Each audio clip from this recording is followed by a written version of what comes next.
All right, Shabbos, say good morning. A beautiful daf ahead of us today. Today's daf is Kuf Chav Tes 129, and we are picking up on Kuf Chav Ches Amud Beis 128b, and we are picking up with Amar Rav Yehuda Amar Shmuel. It's two lines up from the bottom of Kuf Chav Ches Amud Beis. We thank our sponsors for this morning, our week of learning sponsors, Steve and Terry Zinn, for dedicating all the shiurim this week in memory of Steve's mother, Devora Bas Yisrael Yol, Takarsov, to the entire Kehila. We thank Baruch and Bracha Rivka for dedicating the shir this morning in memory of Baruch's mother, Liba Bas Shaul Halevi Zichron Livracha. We hope that in the merit of our Talmud Torah, the neshama will have an aliyah and the family in nechama. And also with that, let us begin. So he says the Gemara will say some fascinating halachas concerning a yoledes on Shabbos. Says the Gemara, Amar Rav Yehuda Amar Shmuel, Chaya Kozman Shakever Pasuach. So we'll say Chaya. So remember, Chaya means, we'll see actually, Chaya could mean either a woman in active labor or a woman who has just recently given birth. So Chaya Kozman Shakever Pasuach. So a woman who is giving birth or in the midst of giving birth, if the womb is open, Bein Amar Tzrichani, Bein La Amar Tzrichani, Mechalanas Shabbos. So we'll say, if the womb is open, whether she says, I need assistance or don't need assistance, we are Mechalo Shabbos. So we'll say, so remember again, what this really means is as follows. Pretty much as we're going to see from the time that a woman begins active labor, she's considered to be a chola sheyesh bo sakana, someone who is ill, who is in imminent danger. That's the lashon of kever pasuach, that if the womb is open, meaning active labor. So we'll say in that situation, whether she says, I need something or don't need something, if we assess that she needs it, then halach l'maisor mechalo Shabbos for her. Nistam hakever, but once the womb is closed, again, we'll discuss the timeline of this. Bein amra, top of kuf chav tes. Bein amra tzricha ani, bein lo amra tzricha ani, ein mechalo nasa Shabbos. But halach l'maisor, once the womb is closed, whether she says, I need something on Shabbos, or she doesn't say, I need something on Shabbos, we're not Mechal Shabbos. So we'll say, so again, a simple distinction here. If this is Rav Yehuda, we're going to have Machlokes in the statement of Shmuel, but Rav Yehuda's version of Shmuel has it, that halacha l'maisa, if the womb is open, we're Mechal Shabbos for her, whether she says she needs it or not. Once the womb is closed, we are not Mechal Shabbos for whether she says she needs it or not. Rav Ashi Masni Hachi. Rav Ash, so this was Rav Ashi's version. Mar Zutra Masni Hachi. But Mar Zutra had a different version of the statement of Shmuel. Amar Rav Yehuda Amar Shmuel. Chaya calls man shakever pasuach. So a chaya, a woman in labor, if the womb is open, bein amra tzricha ani, bein amra ein tzricha ani, mechalanas Shabbos. So whether she says I need it or I don't need it, halacha l'maisa, we are mechalo Shabbos for her. Nistam hakever. However, once the womb is closed, amra tzricha ani mechalanas Shabbos. So listen to this. This is Mar Zutra's version. In Mar Zutra's version, even after the womb has closed, if she says I am in dire need of something, then einachinami, we're mechalo Shabbos for her. However, lo amra tzricha ani ein mechalanas Shabbos. If she does not say that I need something, halacha l'maisa, we're not mechal Shabbos. So we'll say this is the fundamental machlokes between Rav Ashi and Mar Zutra. Remember again, it's a machlokes in what Shmuel said. So according to Rav Ashi, here's everyone agrees on the first part of this equation, right? So remember, when the womb is open, everyone agrees that halacha l'maisa, you can be mechal Shabbos for whether she says she needs it or not. The machlokes case is once the womb is closed. In Rav Ashi's version, halacha l'maisa not mechal Shabbos for her at all. In Mar Zutra's version, if she says I need something that requires chilul Shabbos, we will do it for her. But if she doesn't say anything, we won't do it for her. So the Gemara says, Amali Ravina lemerei Mar Zutra masni lekula, Rav Ashi masni lechumra, hilchos sakima. So I'll say, so Ravina says to me, so who do we follow? So Mar Zutra is, so remember, Rav Ashi, Mar Zutra is Mekel, Rav Ashi is Machmir, right? Remember again, Mar Zutra is Mekel because he says even if the womb is closed, if she says I need something, we're Mechal Shabbos for her. Rav Ashi holds no, once the womb is closed, we're not Mechal Shabbos for her. So who do we pass? Can like Amarlei? halacha gemar zutra. Said the halacha follows mar zutra. Why? Safek nefashas lahakel. Because whenever we're dealing with a doubt, whenever we're dealing with the possibility of a threat to life, even if that threat is not definitive, it's only possible, halacha l'maisura always makel. Therefore, the Gemara says we paskin like marzutra, and therefore even once the womb is closed, if the woman tells us, I need something, and that something requires chil Shabbos, we will do that for her. So the Gemara goes weiter, at what point in time is the womb considered to be open? Amar Abaye misha sheteshev ala mashper. Sabai says in the time that she sits on the birthing stool, right? They had like a birthing stool, right? So from the time that she sits down on the birthing stool, that halacha lamaisa is the beginning of that. That means the womb is open. Rav Huna bar Rav Yeshua Amar misha shadam shoses v'yored. So Rav Yeshua says, from the time that the blood begins to trickle out of her. From the time the blood begins to flow out of her, that's the beginning of active labor. That ultimately, again, is the opening of the womb. And others say, from the time that her friends support her, so the time that a woman cannot walk alone, she can't walk unaided or unassisted, halacha l'maisa, that's the time when the womb is open. So the Gemara says, Ad masai psichas hakever. And I will say, how long, after birth, how long after birth do we assume that the womb remains open? Abaye shloshi yamim. Abaye says 3 days. Rava Amr Mishmed Rabbi Huda Shiva. Rava says in Rabbi Huda 7 days. Bamrila Shloshim. Others say 30 days. Amri Nardoi. So we'll say, so remember again, you see, so first of all, these are interesting and important halachas legabe childbirth. We'll say, for example, this discussion about at what point in time is the womb considered to be open, has ramifications for Hilchos Nida as well. At what point in time does a woman become a Nida in the birth process? So again, that's wrapped up in this machlokes. How long do we assume ultimately again that the makar, or the kever as it calls, the womb, is open? So again, you have different positions over here. So the Gemara says, Nardoi. So we'll say first of the intermediate wide lines. So the Nardoi said as follows: Chaya, when a woman gives birth, Gimel, Zayin, Velamid.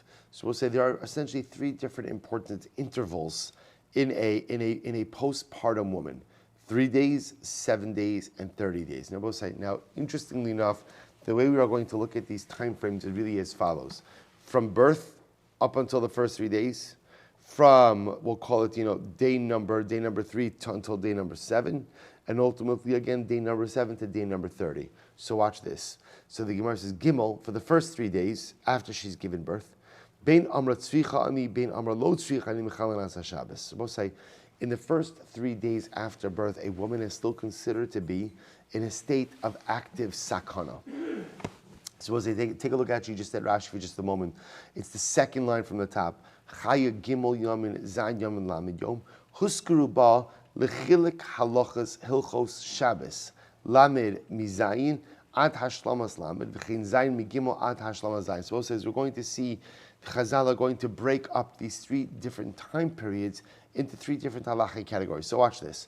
For the first 3 days after she's given birth, so from birth until day 3, Bein Amar Tzvichani, Bein Amar Lo Tzvichani, whether she says, I need help, she said, I need help, or I don't need help, Mechalan Asa Shabbos. We're Mechalo Shabbos for her if we see that there's something that she needs. Zayin, Rabbi say, what about from day number 3 up until day number 7? What happens then? Omeres, Tzricha Ani, Mechalan Asa Shabbos, Amar Lo Tzricha Ani, Ein Mechalan Asa Shabbos. So we'll say ultimately again, so from 3 to 7. So remember again, from birth to 3, we do whatever we have to do for her. Even Chol Shabbos, whether she says I need it or she says or I don't need it. From 3 to 7, the next stage, if she says I need something, we're Mechal Shabbos for her. But if she doesn't say I need something, we're not Mechal Shabbos for her. Lamid, we'll say what happens from 7 to 30 and on.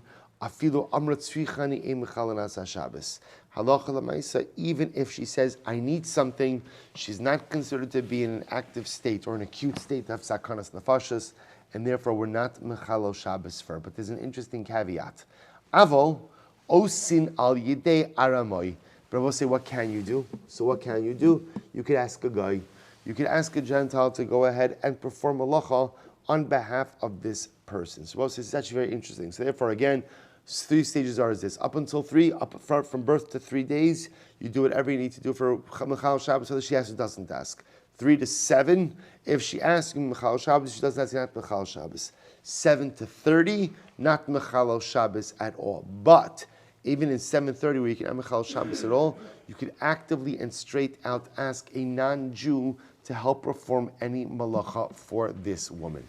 Kid Rav Ula Breid Rabbi Loi the Amar called Tzarchei Chola Naasa Al Yedei Aramai B'Shabbos. So both say, as Rav Ula Breid Rabbi Loi said, because when it comes to Chola, when it comes to a person who's ill, anything you need done for this person, you may do through a Gentile.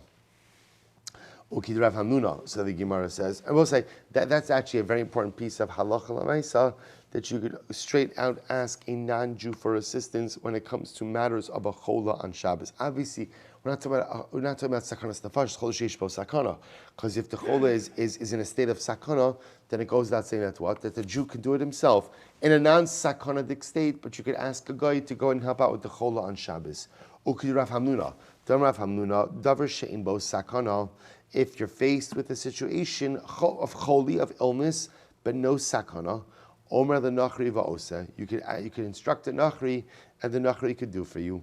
Amar Rav Yidon Shmuel lechaya lamid yom l'may hochasa. So we'll say, when we say that a woman postpartum halacha l'maisa has a certain status of being a chola for the first 30 days. What are the ramifications of that statement? Both of the ramifications of that statement are for immersion purposes. What does that mean? Rashi says, Ad lamid yom lo titbol mipnei hatzina. Because ultimately, what it teaches me is as follows: that for the first 30 days, a woman should be careful with immersion because of the cold. The cold could be harmful to her. Remember again, their mikvaos are not like our mikvaos. Right? They all say we have a nice heated mikvah. So remember again, their mikvaos were natural bodies of water, which often were very cold. So a woman, the Gemara is saying, is a woman who's postpartum is especially sensitive to the cold, and therefore halacha l'maisa, and therefore she has to be very vigilant whether or not it's a good idea for her to go to the mikvah. So the Gemara says, Amar Ravalo, Amar Elashin Baila Ima, Ava Baila Ima Mechamima. And this is only true for husbands not with her. But if her husband is with her, then even if she's chilled from going to the mikvah, her husband will warm her up during intimacy. And that physical warmth, that body warmth, will maintain her health. Kiha debarti d'Rav Chisda, because most of this is a story of the Rav Chisda. Tavla begot lasin yom shlo b'fnei baila. She went to the mikvah after giving birth. She went to the mikvah within 30 days after giving birth. The problem was her husband wasn't home. V'itz tanis, and she became very cold, and both say again chilled, to the point that ultimately again she got sick. V'amtuye la'arsa basrei davar l'pumpadisa, to the point that both say that they transported her in her bed to her husband Rava in Pumpadisa, so that he could warm her. Amar Rav Yehuda Amar Shmuel. Osin medur lechaya b'Shabbos. You are permitted to go ahead and make a fire for a chaya, for a woman that gave birth on Shabbos. We'll say, so again, interestingly enough, a woman postpartum is considered to be, immediately postpartum, is considered, or again during labor, is considered to be an active sakana, and halach l'maisa may be chilled. So because she is chilled, therefore halach l'maisa, you're permitted to go ahead and make for a fire on Shabbos. Savar mina, so we inferred from this statement, l'chaya in l'chola lo. It sounds like this dispensation is only for a woman who's giving birth, but not for a stam chola. Furthermore, again, I would have thought that when can you make the fire? Listen to the Gemara. You could only make the fire when? During the winter, but not during the summer, because during the summer already it's hot enough. It's only during the winter to which the Gemara says Velohi. And the truth is, this assumption is wrong. So first of all, the license to make a fire on Shabbos is for any person who is ill, whether it's someone who's given birth or just stamachola. Furthermore, again, says lo shna bimosa geshamim, v'lo shna bimosa chama. And furthermore, again, there's no distinction between winter and summer. Why? Because they will say, especially a woman who's given birth, or a chola for that matter, if they're chilled, so that sickness, that being chilled, halacha l'maaseh could occur even if it's very warm outside. Therefore, the ability to make a fire for a chola is there. Whether the chola is someone who's sick, a woman who's given birth, whether it's during the summer, whether it's during the winter. So the Gemara says, so Amar Rav Chia bar Avin Amar Shmuel, Hikiz dam v'nitztani, because here's another example of this. Let's say a person did bloodletting, right? A person gave blood, right? Did bloodletting, v'nitztani, and as a result he became very chilled. Osin lo medura filabit kufas tamus. They make from a bonfire even if it's the middle of the summer. So we'll say, see from here that this license to make a fire to warm someone who is ill and chilled is lav dafka not only by a yoledes, by a chaya, but also applicable to any woman or to any person who is ill. So we'll say the Gemara, once you start talking about bloodletting over here, the Gemara says, Shmuel, tzalchule tachtaka deshaga. So we'll say Shmuel, if you look at Rashi, tzalchule tachtaka deshaga, lo matzu eitzi muchanim lahesek b'yom hakaza, v'tziva ubiku kise shel tidhar shehu me'ulu dam. So apparently, Shmuel once gave blood, once did bloodletting, and as a result of bloodletting, he became chilled to the point that there was an element of sakana. So what did he do? They burnt a chair made of shaga. So we'll say shaga apparently was a very expensive type of wood. So under normal circumstances, you would not burn. You would not use a shaga chair to kindle a fire by which to warm yourself if you were ill. But apparently there was no other available firewood, and the need for a fire, the need for warmth in the aftermath of bloodletting is so important that they even burnt this expensive chair. Rabbi Yehuda, Sal Chulei Psura Diyona. So we'll say Rabbi Yehuda, they burnt for him after he did bloodletting, they burnt from the Psura Diyona. Look at Rashi, it's Psura Diyona. Min eresu. This is a type of cedar tree. So we'll say the common denominator over here is that these are all very expensive types of wood. So even though under normal circumstances you would not make a fire out of these types of wood, but because being chilled after or as a result of being sick is sakanas nefashos or potential sakanas nefashos, these great rabbanim would burn whatever they had available to them to create the fire, to create warmth for themselves. So the Gemara says, L'Rabba tzolchu le sharshifa. Rabba would go ahead and burn a sharshifa, a bench, which means we'll say a finished utensil. So we'll say same idea, because after bloodletting, it was so necessary to have a fire to warm oneself. So these great rabbanim would burn even items that were legitimate kelim. Normally, Abaye the Rabba, so Abaye the Rabba. 1 second, how are all of these rabbanim able to do this? So we'll say, so again, Abaye was especially bothered by Rabba. Rabba, you're taking a perfectly good stool, and you're going ahead and you are a bench, and you're going ahead and you're destroying it in the fire. So isn't that Bal Tashchis? So let's remember again, we have a concept of biblical prohibition of Bal Tashchis, which is the prohibition to engage in wanton destruction. So how are you permitted to go ahead and burn the safsel, burn the bench, for the sake of warming yourself? Is that not Bal Tashchis? Amalei, to which Rabba responded, Bal Tashchis tegufai adifli. You know what, the truth is the Bal Tashchis of my body is even more important. In other words, if I don't take care of myself, chas v'shalom, I will get ill. That's also Bal Tashchis. So my physical, my own body Bal Tashchis is more important ultimately, again, than the Bal Tashchis of the bench. So the Gemara says, Rabbi Yehuda Amar Rav Olam, we'll see incredible Gemara, Yimkar Adam Koros Beso, Vikach Mana Al. Better for a person to sell the beams of his home in order to purchase shoes. So we'll say the Gemara telling us that shoes are probably the most important garment that a person has. Now this is interesting. If you look at Rashi, Rashi says over here, V'ikach min ha'olim, she'en lecha bizui min ha'mahalech yochef p'shuk. For there is nothing more embarrassing than when one walks barefoot. So we'll say, isn't this incredible? This obligation to go ahead and sell off the beams of your home to purchase shoes, interestingly enough, is not because you're going to hurt yourself if you walk without shoes, or it's dangerous because you walk without shoes.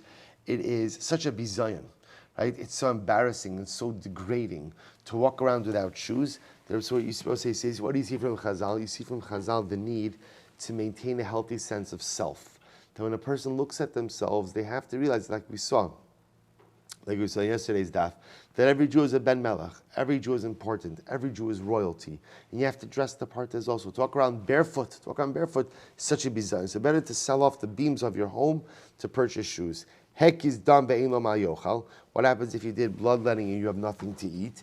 Yimkar min ha'alim sheberaglov v'yaspik mehem tzarchei suda. Better to sell your shoes in order to go ahead and get food that you could eat after bloodletting. Supposed to say, what the Gemara is creating is a hierarchy. Shoes are the most important, right? Halacha l'maisa, better to sell off the beams of your home in order to be able to have shoes. Yet, amazingly enough, says the Gemara, what's more important than shoes? Eating something after bloodletting.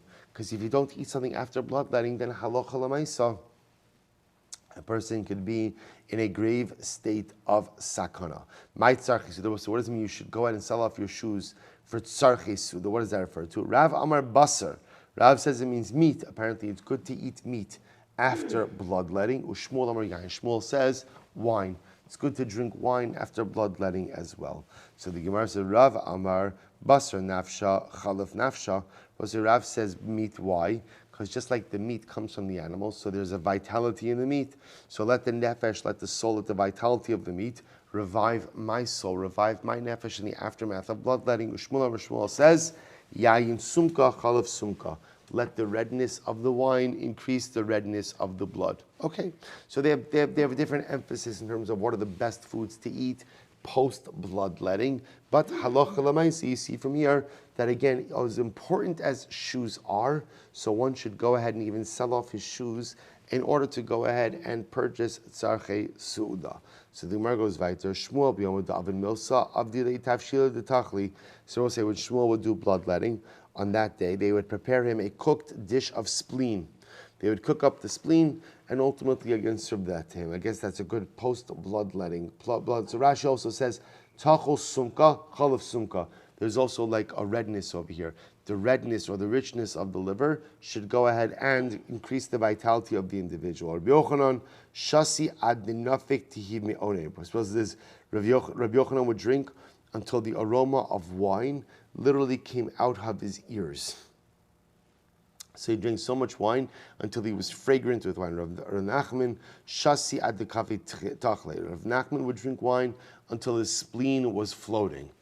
Pretty serious. We'll say, so again, the idea over here is that they would go ahead and drink a lot in order apparently to offset the harmful effects of bloodletting. Rav Yosef shasi ad dinafik miribda de kusilta. Rav Yosef would drink until literally again wine would come out of the puncture wound from the bloodletting. Rava mahadra chamra bar tlasa tarfi. Rava would only go ahead and drink. Now literally what it means is he would drink wine from a 3-leaf vine. From a 3-leaf vine. Now what does this mean? Rashi says a little bit differently. Rashi says over here, bar tlasa tarfi ben gimel shanim. Rashi says actually over here that Rava would only drink wine that was aged for at least 3 years. So apparently again, aged wine has a greater benefit on the individual for bloodletting purposes than regular wine, and therefore halacha l'maisa, Rava would only drink wine that was at least 3 years old. Rav Nachman bar Yitzchak said to the Rabbanan as follows. It's actually interesting. Is b'matusa minayhu b'yom da'akaza amru le'baisaychu Nachman ikla lagaban. Supposed to listen to this. So Nachman Yitzchak said to the students, the Talmid the Rabban, he said like this. He said, the concern is that a person may go ahead and do bloodletting and may not have sufficient food afterwards to offset the harmful effects of the bloodletting. So Rav Nachman gave an interesting piece of eitzah to his Talmidim. He said, do me a favor. After you do bloodletting or in advance of bloodletting, tell your wives that Nachman is coming over for dinner. And if your wives know that Rav Nachman is coming over for dinner, what's going to happen? They'll prepare a whole sumptuous meal. This way you will make sure that you have enough to go ahead and eat in the aftermath of bloodletting. So apparently, again, I was saying, so the way it would work is, otherwise, I guess without that, Rav Nachman was concerned that when a husband would say to his wife, On bloodletting, can you prepare a nice dinner tonight? She would say, well, if you're bloodletting, you could prepare dinner also. I don't have to prepare your dinner because you're doing something extra. So therefore, go ahead and tell them that Nachman is coming for dinner and they'll prepare something nice. Now, both say, listen to this. The Gemara says, V'kulu iarume asiri bar mehai arama deshari. In general, I will say, so harama means, engaging in kind of like a bit of trickery is asr, with the exception of these cases over here, when it comes to bloodletting. So, meaning, how could Rav Nachman tell his students to go ahead and deceive their wives? Because Lamais, again, when it comes to bloodletting, we're going to see because there is sakanas nefashos, so some level of ha'arama is necessary in order to safeguard your health. So here's even a more dramatic example of this. Watch this. So the Gemara says, "Man da'avid milsa v'lo efshalei lishkol zuza v'efshalei." So let's say someone did bloodletting. Remember we said before, the best thing you do for bloodletting is what? Wine. Wine. Drink some good wine, depending what kind of wine, 3-year-old wine, newer wine, okay, but drink wine. That's the yesod. Let's say a person doesn't have enough money to purchase wine to consume in the aftermath of bloodletting. So what should you do? Lishkol zuza mako. Go ahead and take a worn out coin. Now here's what's interesting. If you look at Rashi, Rashi says over here, lishkol zuza mako. Zuz ra upachos she'inayotze ba'otzah. So we'll say, so this is kind of like a zuz that's been taken out of circulation. So just to be clear, it's almost positive no one's going to take it. Is it possible that someone will take it? It's possible, but it's not really in circulation. So we'll say, so in this case over here, the individual did bloodletting, right? Lemaisa, again, he needs wine. What's the problem? He doesn't have the money for wine. All he has is a worn out zuz that essentially was taken out of circulation. So what should he do? Watch this. So the words V'leizel l'shev chanusa, let him go into 7 stores, ad ditoim shiriviasa. So ultimately, so listen to this. What should he do? He should go into 7 stores. I will say, apparently it was common in the times of the Gemara that what? That Allah Kalamaisi, Rashi points out, you would taste some of the wine before you would go ahead and purchase it. So watch this. What does the guy do? He goes into the store. He tastes some of the wine. It's delicious. I'll take that. And then what does he do? He takes out the worn out coin. And Bipashtos, what is the proprietor going to say to him? Sorry, your money's no good here, right? That's not money. So I'm so sorry. It's all I have. He goes to the next store, repeats the process. Next store, repeats the process until after a number of stores, he has now had a revius of wine. And because he's had a revius of wine, therefore, again, at least the negative effects ultimately, again, are offset. The negative effects of the bloodletting have been negated.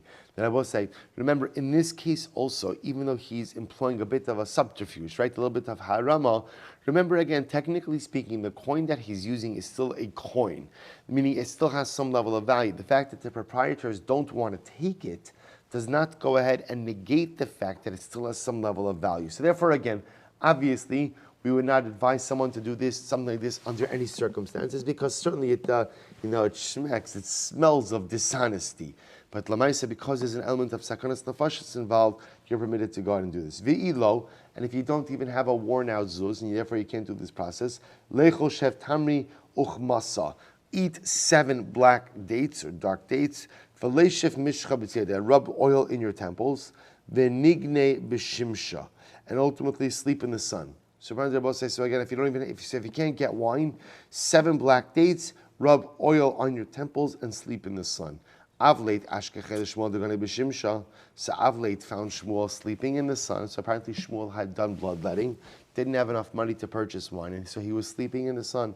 Avlate found him sleeping in the sun. Amalei chachimu diyudai bisha mihavitava. Wise men of the Jews, is something that is bad, could it become good? In other words, say generally too much sunlight, right? Too much warmth is harmful. So how could it be that which is normally harmful now becomes beneficial to you after bloodletting? Amrali Yoma Dahakazahu. So to which Shmuel said, I just gave blood, and I just did bloodletting, and therefore again I need to go ahead and sleep in the sun to warm myself up. So ultimately again, but in fact that wasn't the case. Rather, it happens to say that there's one day out of the year that halacha l'maisa, the heat of the sun is very beneficial. And when is that? The Gemara says, Yoma Dinafla Bat Kufas Tammuz, the day in which the summer solstice comes, right? The day in which Tekufas Tammuz occurs, even though there's intense heat, the heat is actually beneficial. The Savar Lo Eglile. And for whatever the reason, Shmuel did not want to reveal this information ultimately to Avlate. Okay? Rav Shmuel and Tarbayos. So also Rav and Shmuel both said as follows. Kolamekel Besudas Hakaza. Kolamekel Besudas Hakaza Stam. Nakilam is an osam in a shamayim. Whoever does not give proper attention, does not eat properly after going ahead and engaging in bloodletting, HaKadosh Baruch Hu takes it from his mizonos. HaKadosh Baruch Hu takes it from such a person's support and sustenance. Why? Va'omrim, hu'a chayev lochas, ani achos alav. HaKadosh Baruch Hu says, if he doesn't care about his health, right? If this guy doesn't care about his health enough to go ahead and eat properly after bloodletting, so should I care more about his health than he cares about his health? Of course not. Rav Shmuel Tarbayu, Hayman David Milsa, Lo Leisiv Hecha de Karach Zeka, Dilma Shaf is supposed to listen to this. Rav Shmuel both say, person did bloodletting, he should not sit in a windy place, a place where there's a wind. Why? Dilma Shaf they umna umokimla arivi asa. Because what could happen? Maybe the bloodletter took out too much blood. He let out too much blood, and therefore, as a result, maybe the person only has a revius of blood left. Va'asi zeka, the sha'if mine. The wind will come, and the wind will remove the remaining blood. Va'asi leidei sakana, and ultimately the person goes on. Suppose the idea being over here is after bloodletting, apparently being exposed to wind is very dangerous. So if a person should make sure to stay in a place where there's not so much wind. Shmuel habaragava avid milsa beisa. The Shevla Vina Va'aricha. So let's listen to this. Shmuel would only do bloodletting in a home that had walls that were 7.5 bricks thick. So it's a very thick wall, and therefore halacha l'maisa, no breezes, right? No wind could ever come in. The Gemara says, Yom Achada, Avid Va'agish Benafshe. One day Shmuel engaged in bloodletting, and what? And he felt weak. He felt weak. So the Gemara says, Badak v'chaser, they went and they checked the walls of the home, and they saw v'chaser chai achad aricha. They saw that one layer, or one layer of bricks was missing. Suppose they remember again, even though there were still 6 layers of bricks that were there, halacha l'maisa, the missing layer was enough to allow Shmuel to feel the detrimental effects of bloodletting. Pretty incredible. So the Gemara says as follows. Rav Shmuel David Tarbayu, Hayman David Milcha, Litom Midi, Bahadar Levok. Di'ilo Ta'imidi, so let's listen to this. So Rav Shmuel said furthermore, if a person does bloodletting, he has to make sure to eat something after you do bloodletting. Why? Because if you don't, Di'ilo Ta'imidi, if you don't eat something, so if on your way out, Ipaga B'shachba Yarka Ape. Both say, so if you don't eat something after bloodletting, if you run into a corpse, when you finish bloodletting, what's going to happen? So ultimately, again, jaundice. So apparently, again, person could turn jaundice. Ipaga b'man dekatal nafshei mayis. If you bump into someone who killed someone else, ultimately, again, the person will die who did the bloodletting. Ipaga amud beis. Ipaga b'davar acher. If you ran into a davar acher, wasn't a davar acher is a chazer, a pig. So kashal davar acher costs us. So also, interestingly enough, apparently, according to Rav and Shmuel, so halacha l'maisa, there's a negative effect. In other words, these encounters after bloodletting, if a person did not go ahead and eat something, could lead to negative or detrimental health effects. Rav Shmuel Tabayu, Hayman David Milsa, Lishi Porta v'chazleikav. So now we have a piece of advice that I think is applied to this very day when you give blood, which is after you go ahead and you allow for bloodletting, what? Don't get up quickly. Don't get up quickly. Rather take your time getting up. So Lishi Porta, wait a little bit and then get up afterwards. Da'amar mar, hey dvarim krovim lemisa yosem menachayim. There are 5 things Rabbi said that put a person closer to death than to life. Ve'eluhin, and these are these things. Ochel va'amad, if a person ate and immediately stood up. Shasa va'amad, a person drank and immediately stood up. Yashein va'amad, a person slept and immediately got up. Hikiz dam va'amad, the person did bloodletting and immediately got up. Shimesh mitasa va'amad, a person engaged in marital relations and immediately got up. So we'll say all of these things require a little bit of like a pause, a little bit of a waiting, a little bit of a resting before one goes ahead and gets up. So the Gemara says, Amar Shmuel, Porsa de Dama called Tlasin Yomin. So Shmuel says, halacha l'maisa, the time for bloodletting is once every 30 days. Or as we'll say, do bloodletting once a month. Right, bloodletting once a month keeps you healthy, keeps you vital. So the Gemara says, ubena prakim yimait. And I will say, literally, bena prakim means between the ages. Between the ages. I will say what this means is as follows. After you reach the age of 40, you shouldn't do bloodletting every 30 days. Rather what? Rather, ultimately, every 60 days. Every 60 days. So the Gemara says, ubena prakim yachshav yamat. And then when you're above 60, you should do it even less often, once every 30 days. So I'll say, so apparently before 40, once every 30 days, between 40 and 60, once every 60 days, above 60, once every 90 days. Amr Shmuel, Porsa de Dama, Chad Bishabsa, Arba Umale Shabsa. So let's listen to this. So Shmuel says the right time for bloodletting is Sunday, Wednesdays, and Fridays. Sundays, Wednesdays, and Fridays are good days for bloodletting. Good days for bloodletting. The Gemara says, "Aval sheni v'chamishi lo," but you should not do bloodletting on Mondays and Thursdays. Why not? Damar mi sheyesh lo schus avos yakiz dam b'sheni v'chamishi. Who only one who has schus avos, right? Only one ultimately who goes ahead and has merit from his ancestors should do bloodletting on Mondays and Thursdays. Why? Shebezdin shamala v'shamata shavin ke'achad. Because we'll listen to this. On Mondays and Thursdays, when our Batei Din was sit in session, the celestial Beis Din was sit in session as well. And I will say, at a time when the Beis Din Shalmala is in session, you don't want to do anything that places you into potential sakana. Why not? Because we'll say, apparently, sometimes the way it works is as follows. That halacha l'maisa, if a person doesn't put themselves in a state of sakana, then halacha l'maisa HaKadosh Baruch Hu is willing to go ahead and let certain things go. But the problem is, if I put myself in a state of sakana, very often the Beis Din Shamala will say, listen, the individual's already in sakana, let's just exact retribution for his misdeeds.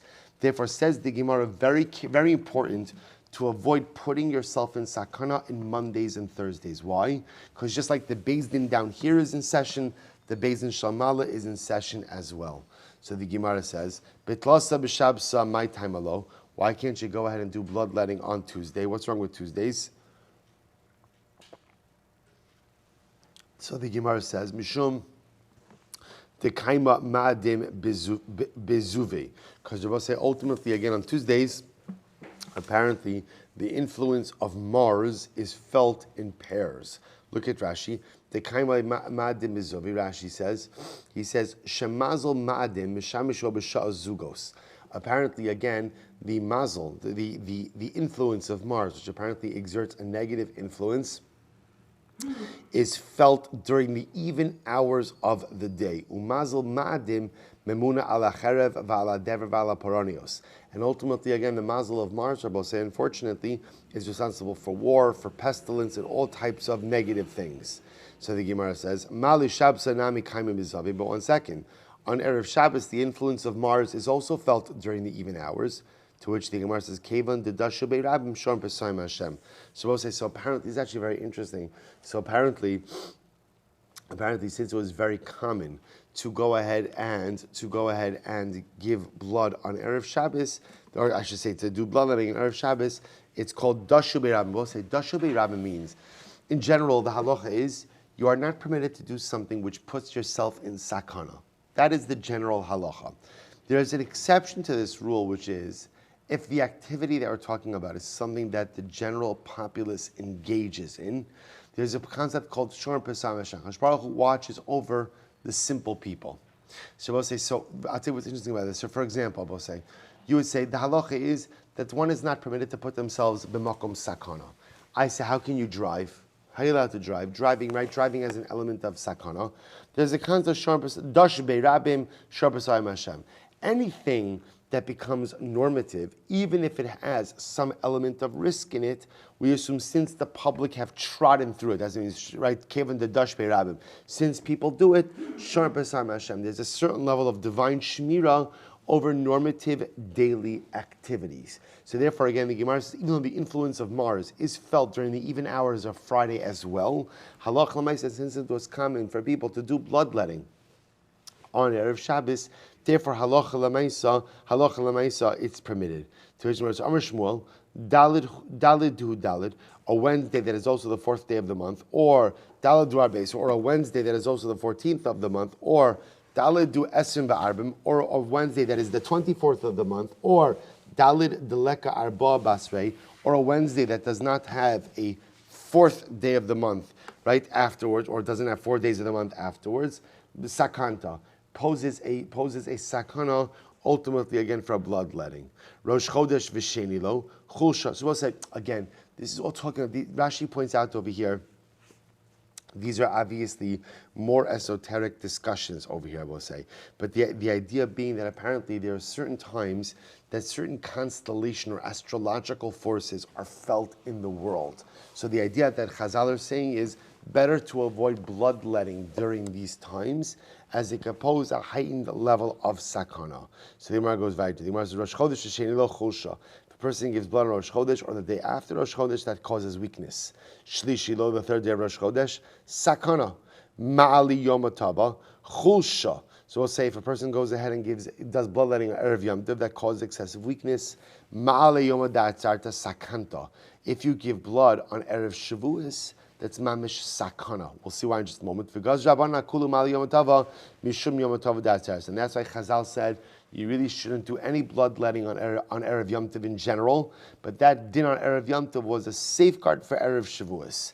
Dinafik be zeka ushmei tavuach, because in Erev Shavuos, Rabbi said there is a wind. That wind is called tavuach. Di'ilo kiblu Yisrael Torah haya tabach lehu lebishal damai. Because Rabbi said Chashbaruch brought about that wind, because had we not accepted the Torah, that wind would have been the source of our demise. Amar Shmuel, achal chita v'hekiz dam. If a person ate a grain, ate wheat, and then he did bloodletting, lo hikis ella osachita. The only effect that the bloodletting has is on that wheat that he just consumed. In other words, I will say that apparently bloodletting after consuming wheat doesn't have the normative medicinal effects of bloodletting. The only thing it does is it gets the wheat out of his system. So therefore, again, also what it's saying is that if you did bloodletting after eating wheat, it doesn't really have a refuah effect. But if you're looking to lighten yourself, if halacha l'maisa, a person feels heavy, so to speak, after eating, and they wanted to do bloodletting, the bloodletting can make them feel a little bit lighter. Okay, hamek is dam shtia la'alter. So I'll say if a person does bloodletting, really he should drink immediately. Achila ad chatzimil. For eating, ultimately, again, so we'll have to see what this means, but it sounds like what it's saying is that halacha l'maisa, for achila, you should wait up until the amount of time that it takes to walk half a mil, which is 9 minutes. Ibailahu, shtia la'alter malia bal basar hachikash. Doesn't mean that drinking after bloodletting is only beneficial if you do it immediately. But if you drink later on, that it's actually detrimental to one's health. Or maybe you're supposed to drink immediately. If you don't drink immediately, so then what you drink doesn't really have an effect on you one way or the other. So the Gemara says, Tegu. We'll have to leave that kasha, we're not sure. When we say that you have to eat up until the amount of time that it takes to walk a half a meal, so the Gemara says, so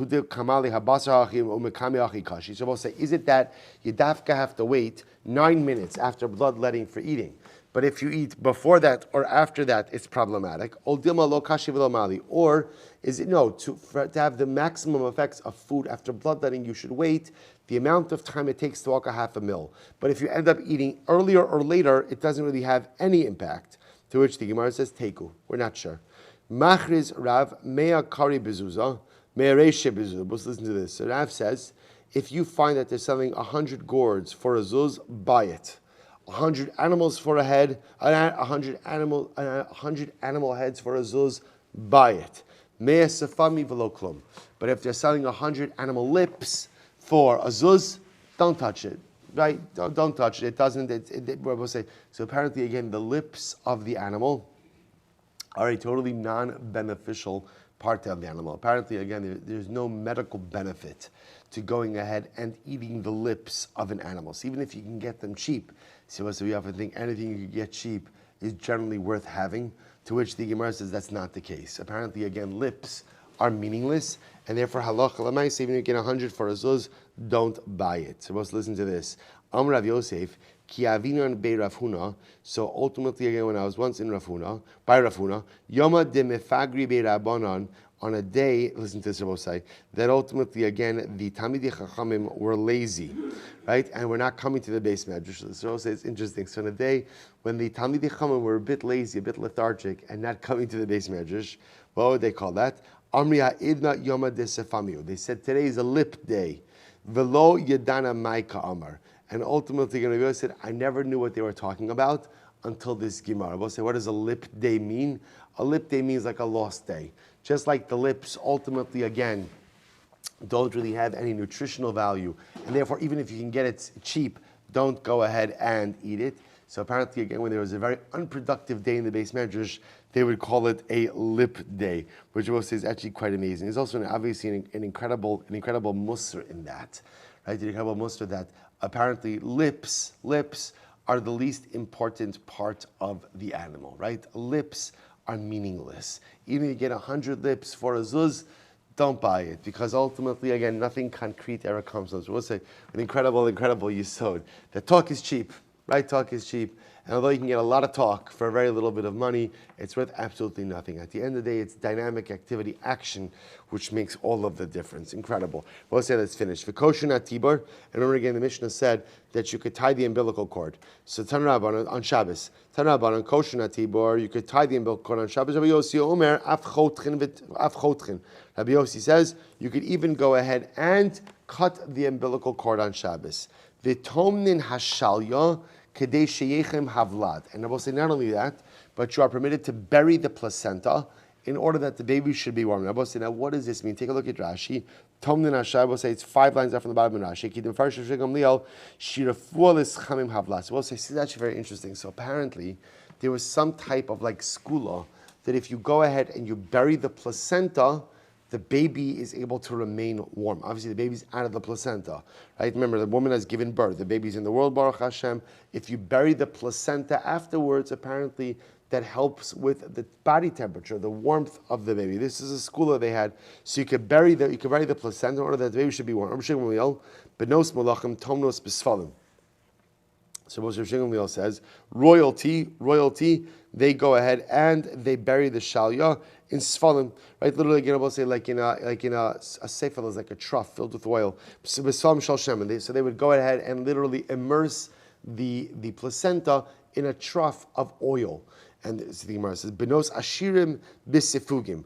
The daughters of rich people would bisfugim shalsemer would bury the placenta in tufts of wool. Benos aniyim bemuchin. So ultimately, the daughters of poor people would bury the placenta in tufts of flax. Amrav barafuna amrav. So listen to this. We'll say the Chum agreed with Rabbi Yossi. Remember, the Chum say you could tie the umbilical cord. Rabbi Yossi says that you can cut it. The Chachamim agree with Rabbi Yossi that halacha l'maaseh you can cut the umbilical cord of twins. My taima deminaschi ahadadi, because the concern ultimately, you know, is that they will pull against each other and chas v'shalom harm the baby. Amrav kolomar b'parshas tochacha osin l'chaye b'Shabbos. So we'll say furthermore again on Nachman says in the name of Rav. Everything that is said in the Parshas Tochacha, I will say that this does not refer to the Tochacha ultimately again in the Chumash. Rather, this is the Tochacha, the rebuke in Sefer Yecheskel. So we'll say in Sefer Yecheskel, there is a very powerful image where HaKadosh Baruch Hu compares Klal Yisrael to a baby which was abandoned at birth. And HaKadosh Baruch and somebody took in the baby, raised the baby, cleaned the baby, took care of the baby, allowed the baby to grow up into an adult, and then when the baby became an adult, the adult turned its back on the parent who raised it. That's the metaphor. So the Gemara says whatever it says in the pasuk of rebuke ultimately is the things that are done for a baby on Shabbos. For example, the Gemara says Shene Emar Umoladetayich Biyom Holedes Osach Lo Karei Sarech. So let's listen to this. And when you were born, on the day that you were born, your umbilical cord was not cut. Ubemayim Lo rachatzt, right? And ultimately, again, and you weren't washed with water. The mishi v'amelech lo emlachta, and you were not salted. Again, we'll explain all of this. V'hasel lo chasalta. Again, we'll see what all of this means in just a moment. Right? And on the day that you were born, your umbilical cord was cut. Or I should say, excuse me, on the day that you were born, mikan shemiyaldanas havla b'Shabbos. From here we see that you could help a woman give birth on Shabbos. Lo karas sarich, your umbilical cord was not cut. Mikan shechot chinatira. So we'll say, remember, what the Gemara is saying over here is, from anything in the pasuk that said was not done, you see that these are the things that are normally done in the course of birth. And therefore, these are the things which you can do on Shabbos. So, mikan shechot chinatira, from here you see cut the umbilical cord, or mayim lo rachatzt, and you are not washed in water. L'mishi mikan sherochtzin havlad b'Shabbos. So from here you see that under normal circumstances, you can go ahead and wash a baby on Shabbos. V'hamelech lo himlachta, and you are not salted. Mikan shemolchin havlad b'Shabbos. So that's very interesting. So Rashi seems to indicate that apparently they used to apply salt to the skin of the baby when the baby was born. The Maharsha says a little bit differently. The Maharsha says they applied some type of like baby powder. And one of the ingredients in the baby powder was salt, but lav dafka actual salt. Mikan shemolchin havlad b'Shabbos. V'hasel lo chasalta. Mikan shemalafin havlad b'Shabbos. From here you see that you swaddle the baby on Shabbos. So we'll say, remember again, the swaddling goes back to something we saw before, which is that halacha l'maisa, if the baby, when the baby was born, if the limbs were kind of disjointed a little bit, so they would go ahead and swaddle the baby very tight in order to put the limbs back into place. So the Gemara says, from this pasuk, from the rebuke in this pasuk, and all the things that were not done for the baby in this pasuk, you see what is normally done for a vlad and for a mother for a birth on Shabbos. Hadron Allah mefanin, who will say shkoyach, mazel tov, and in Meretz Hashem tomorrow we begin the new parak. We'll say shkoyach.